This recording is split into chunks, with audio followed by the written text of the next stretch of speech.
বামদের ৩.৫ জনের রাজনৈতিক থিসিসকে ১০ লাখ লোকের মিছিল দিয়ে ঠেকানো যাবে না।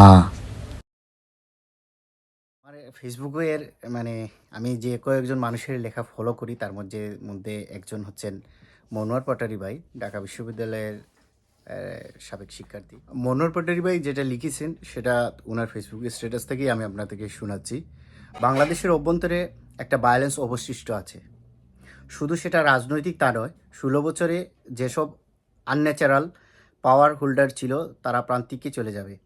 এতে আর্থিক এবং সামাজিক নতুন শ্রেণীর আগমন হবে, কিন্তু আগের সুবিধাপ্রাপ্ত রেজিস্ট করতে গেলেই সেই ভায়োলেন্স প্রকাশ্যে আসবে। তখন যারাই ক্ষমতায় থাকবে তারা দায় নিতে হবে, কিন্তু সেই ভায়োলেন্স অবিসম্ভাবী করবে।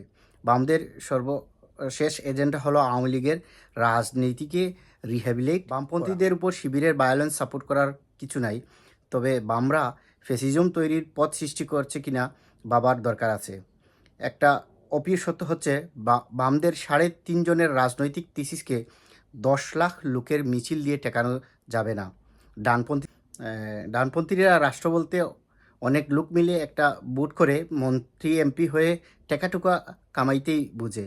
এজন্যই ৩.৫ জন মিলে রাষ্ট্র কাঁপাইয়া ফেলে এবং দ্রুতই অজনপি হয়ে যায়। লালগুড়াকে দাবড়ানোর বুদ্ধিভিত্তিক পরিকল্পনা নাই।